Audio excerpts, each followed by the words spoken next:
Welcome back to Thompson's Coins, where today we're taking a look at the new releases from the Royal Australian Mint.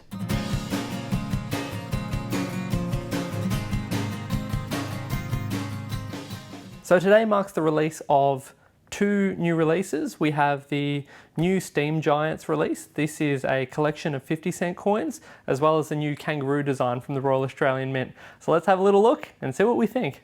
We'll start with the Steam Giants. This is a second in the series in terms of folders. So there was one previously which was really popular and very well received, and understandably there's now been a follow-up, which is this release here. There you go. So it's the Australian Rail Heritage series. This is the 2025 release. I think it was 2023 that was the last release, but I may stand corrected in the comments. Let's have a little look and see what we think. First thing I notice when I open up, headline, heavy metal. I love a good pun and I love heavy metal. So far the folder's a slam dunk. I'm pretty impressed. Okay, opening it up, you will see 1, 2, 3, 4, 5, 6, 7 different coloured 50-cent pieces, each with a different train represented on it. So we have the Queensland Railways Bayer Garrett number 1009. For New South Wales, we have the AD60 class Bayer Garrett 6029. For Victoria, we have the H class H220 Heavy Harry. Tasmania, we have the Q class Q5. For South Australia, we have the 520 class 520 Sir Malcolm Barclay Harvey. For Western Australia, we have the V class V1220. And then to round out the collection, we have the Commonwealth Railways G class G1.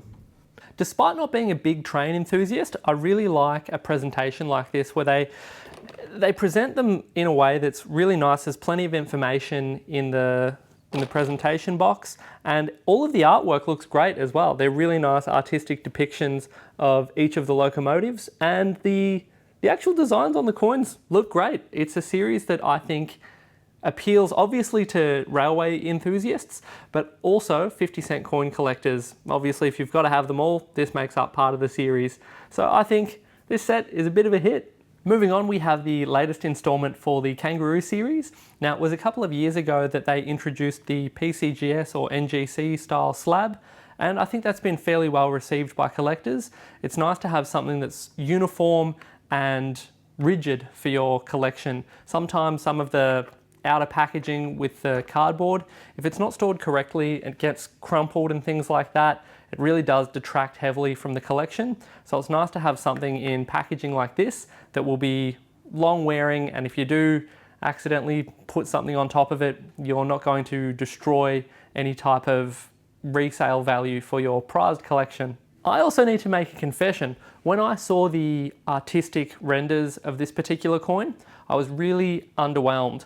And now seeing it in hand, I actually really like it. This is a great example of something that I have discussed on numerous occasions with my dear friend Lucas Bowers, one of the designers from the Perth Mint, and that is how things can change significantly in terms of what you see on the computer and then how it actually translates into the physical metal. And I think this is a great example of a design that my impression or my interpretation of it when I first saw the digital version of it, I thought it looked too busy and I didn't see a lot of separation between the various fields that were at play here. But then seeing it in person, you can actually really clearly see a nice distinction between the trees, the Mint building, I suspect that's the Mint building. You've got Parliament House in that top left-hand corner, and then you've also got some hot air balloons, a spire, and some more trees in that right-hand field as well. And obviously, the main event, the kangaroo up the front there. And I think actually seeing it in person, it looks really nice. So I have to take my hat off to Bronwyn Scott for taking a bit of a chance and doing quite an unusual design. And like I say, it's something that initially I wasn't really taken by, but now seeing it in hand, I actually think she's done a really good job. So I give full credit where credit is due, and this is a really nice design. I'm quite impressed. So there are 10,000 of this frosted uncirculated design. There are also 5,000 of the silver proof design. And I should also mention, for anyone who's following mintages and things like that, the Steam Giants set that we looked at earlier, that is a total production run of 35,000. I also haven't had a look at the proof yet, so we'll have a quick look at that now. Once again, I sound like a broken record. I won't go on about it. I really don't like this type of packaging. So with the tissue paper, the style of the box, it just doesn't feel like a premium item. But again, I won't make a big scene of it. There it is in proof. Also, looks really nice. I actually think personally, I think I prefer the frosted uncirculated. I think the depth looks a little nicer in the frosted uncirculated version.